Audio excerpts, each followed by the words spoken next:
सत साहेब जगतगुरु तत्वदर्शी संत रामपाल महाराज जी की श्री चरण में ये दास शत कोटि धन्यवाद प्रणाम करते हैं। मेरे सदगुरु मेरे लिए भगवान है, मैं मानता हूँ। कोई माने या ना माने उसमें मुझे कोई फर्क नहीं पड़ता है, लेकिन मेरे लिए सदगुरु रामपाल महाराज जी एक भगवान है। गुरु को अगर भगवान नहीं मानेंगे तो जो हमारे जो इष्ट देव है वो इष्ट देव भी हमको नहीं मानेगा। इसीलिए हर कोई आदमी को गुरु को भगवान मानना चाहिए। पहला काम है गुरु को भगवान की नज़रों में देखना, उनकी जो प्रवचन है, उनकी जो वाक्य है उसको लेके चलना। इसीलिए सभी भगवत भाइयों को और जगत जनों के लिए मेरा विनती है, आप सब गुरु को भगवान की नज़र में देखें। आज हम तत्व ज्ञान का बारे में कुछ बताएंगे, आप लोग देखते रहिए। देखिए, ये तीनों शाखा है, ये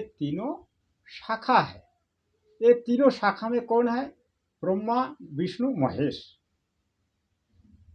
तीनों शाखा में ब्रह्मा विष्णु महेश रहता है। और ये जो पत्ता है, ये पात रूप संसार। ये बाकी जो देव देवी है, समझो ये देव देवी है। उसके बाद आया आपका क्या? डार। ये देखिए डार, ये देखिए डार, ये डार में कौन रहता है? ये देखिए लिखा हुआ है, ये लिखा हुआ है सौर पुरुष। देखिए सौर पुरुष अर्थात काल ब्रह्म, जिसका और एक नाम है ज्योति निरंजन काल पुरुष। और बाकी जो तोना है, देखिए तोना, ये तोना जो है, ये देखिए ये तोना में कौन रहता है?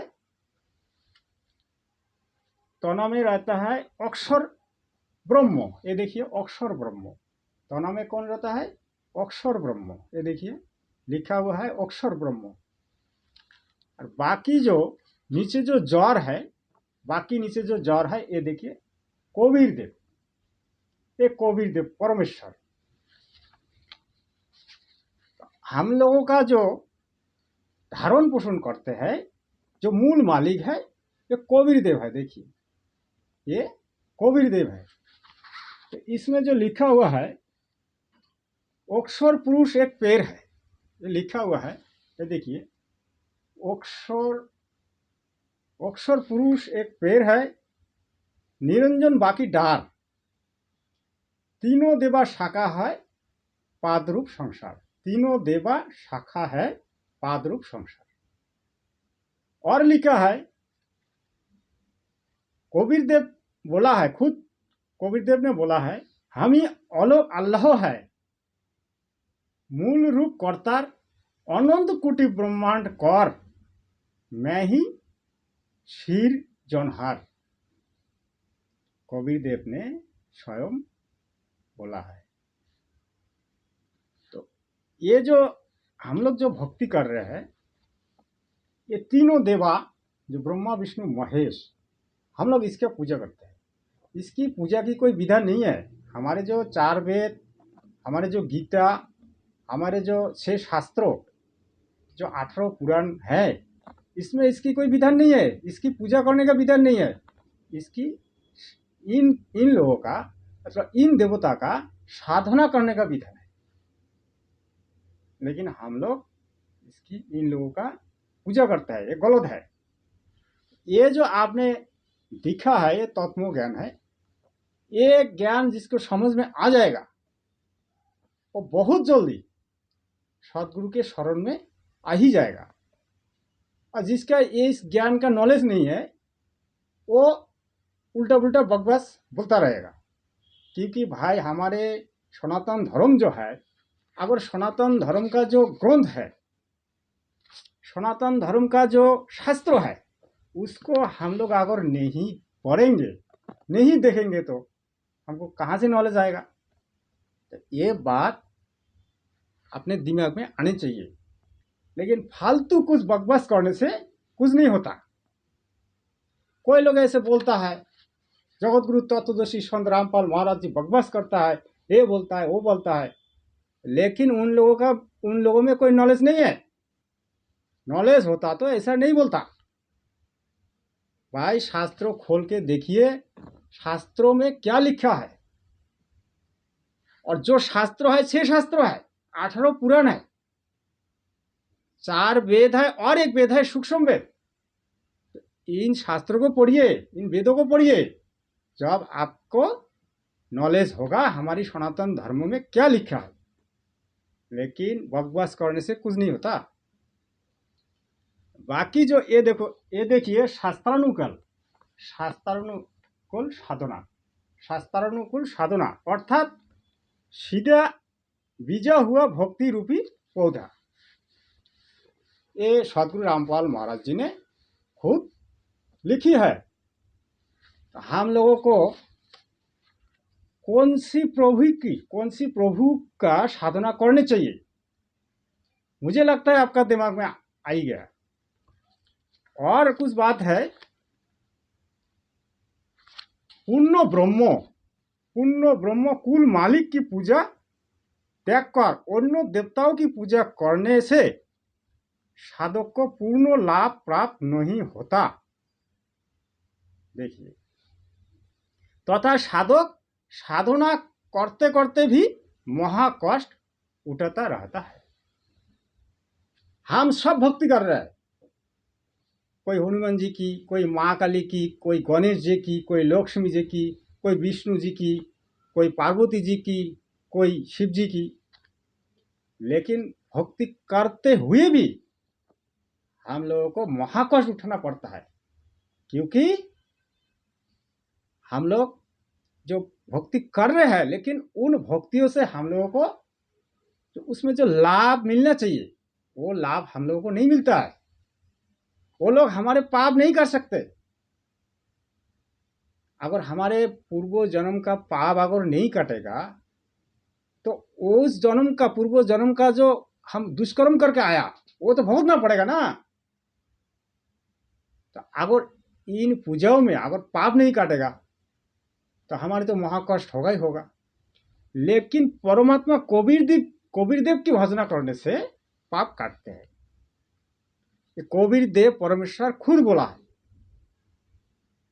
इसीलिए हम लोगों को सबका मालिक एक है, उस मालिक की शरण में आना चाहिए, उस मालिक की पूजा करनी चाहिए। वही मालिक हमारे को इस काल लोक से मुक्त कर सकता है। इसके लिए हमको क्या करना पड़ेगा? इसके लिए हमको तत्वदर्शी गुरु के पास जाके दंडवत प्रणाम करके उनके पास उपदेश लेना पड़ेगा। उन्होंने जो दीक्षा देगा, उन्होंने जो पूजा विधि बताएगा, उस पूजा विधि के अनुसार हमको पूजा करना पड़ेगा। ये है तत्वज्ञान। भाई साहब, ये जो ज्ञान है, इससे बढ़िया ज्ञान हो ही नहीं सकता। बाकी जो श्रीमद् भागवत, जो ऐसे बहुत सारा ग्रंथ है, रामायण महाभारत, ये शास्त्र नहीं है। इसमें क्या लिखा है? किसी का लाइफ के बारे में लिखा हुआ है। जैसे रामायण में श्री रामचंद्र जी की, महाभारत में देखो तो धर्मराज युधिष्ठिर की, अच्छा कृष्ण में देखोगे तो कृष्ण जी की, उन्होंने जिंदगी में क्या क्या किया, क्या अच्छा किया, क्या बुराई किया, ये सब लिखा हुआ है। लेकिन शास्त्रों जो है, शास्त्रों में ज्ञान होता है। शास्त्रों का मतलब है ज्ञान, नॉलेज। शास्त्र का मतलब है नॉलेज। भाई हमको अगर नॉलेज नहीं होगा तो हम कैसे समझेंगे कौन सा सही है, कौन सा गलत है। इसीलिए आप सबसे मेरा निवेदन है, जितना जल्दी हो सके सदगुरु रामपाल महाराज जी की जो प्रवचन आते हैं, वो प्रवचन को सुनने चाहिए और उनकी जो ज्ञान है, उनकी ज्ञान को लेनी चाहिए।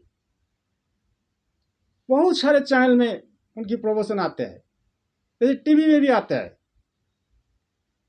साधना चैनल, साधना टीवी, सुदर्शन टीवी, ऐसे बहुत सारा टीवी में भी उनका प्रवचन आते हैं। और यूट्यूब में तो आजकल बहुत सारा चैनल खुला हुआ है, रामपाल महाराज जी की चैनल बहुत है, सतलोक टीवी 24, ऐसे बहुत सारा चैनल यूट्यूब में है। संत रामपाल महाराज भाई, इनमें जो गुरुजी जो प्रवचन देते हैं वो वाला सुनिए, वो सही है। गुरुजी ऐसे ऐसे प्रवचन देते हैं, ऐसे आध्यात्म जो ज्ञान देते हैं, आज तक किसी की प्रवचन में, किसी की संत की प्रवचन में मैंने उस संत रामपाल महाराज जी से बढ़िया ज्ञान किसी भी संत का मुंह से मैंने नहीं सुना।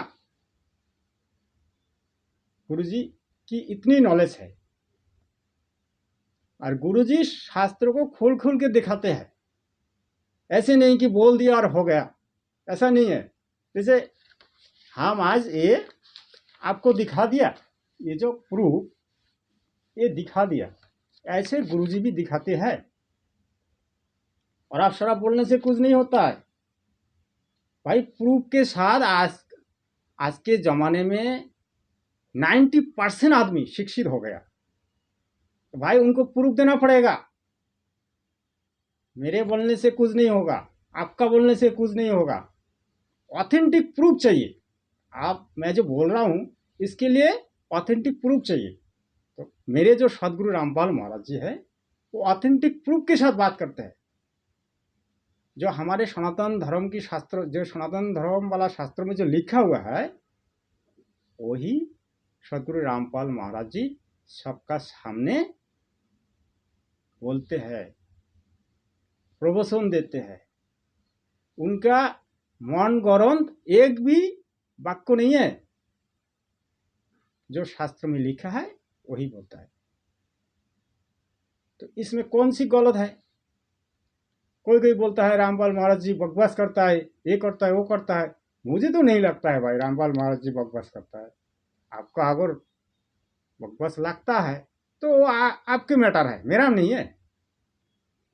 इसीलिए भाई साहब, मैं आपसे विनती करता हूँ, आप सुनिए, उसके बाद फिर दिमाग लगाइए, शास्त्रों को खोल कर देखिए, गीता में क्या लिखा है, 4 वेदों में क्या लिखा है, 6 शास्त्रों में क्या लिखा है, कबीर बीजक में क्या लिखा है, कबीर सागर में क्या लिखा है, उनसे मिलन कीजिए, फिर सदगुरु की शरण में आइए। मैं ये नहीं बोल रहा हूँ कि आप सदगुरु की शरण में आज ही आए, आज मत आओ, 6 महीने के बाद आ जाओ, 1 साल के बाद में आ जाओ, पहले तो उनकी ज्ञान को समझो।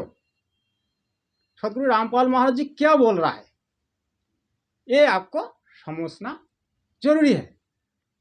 लेकिन बकवास करना बेकार है। मेरे कहने का मतलब, बकवास छोड़ो, बातों को समझने की कोशिश करो। डांडपाल बोलने से रामपाल महाराज डांडपाल नहीं हो सकता, ऐसे बहुत सारा मेरे में कमेंट्स आते हैं। मैं इनको बुरा नहीं मानता हूं, मेरे गुरुजी ने ऐसा शिक्षा नहीं दिया। इसीलिए मैं सबसे विनती करता हूं, ज्ञान को समझो। रामपाल महाराज जी की बढ़िया ज्ञान है, इससे बढ़िया ज्ञान इस धरती पर नहीं है। ये मानव जन्म बार बार मिलने वाला नहीं है भाई साहब। 84 लाख जोनी भ्रमण करके ही ये मानव जन्म मिलते हैं, और ये जन्म साधन भजन के लिए मिलते हैं। अगर इस जन्म को हमने गवा दिया ना, फिर वही कुत्ता का जन्म मिलेगा, कुत्ता सुअर गाधा, इसका जन्म मिलेगा। इसीलिए जितना जल्दी हो सके सदगुरु की शरण में आइए। हम सब परम पिता का बच्चे हैं, हम कोई हनुमान जी की बच्चे नहीं है, कृष्ण जी की बच्चे नहीं है, हम परम पिता परमेश्वर जी की बच्चे हैं। और वीडियो को ज़्यादा बनाना नहीं चाहता हूँ। सत साहेब, सत साहेब।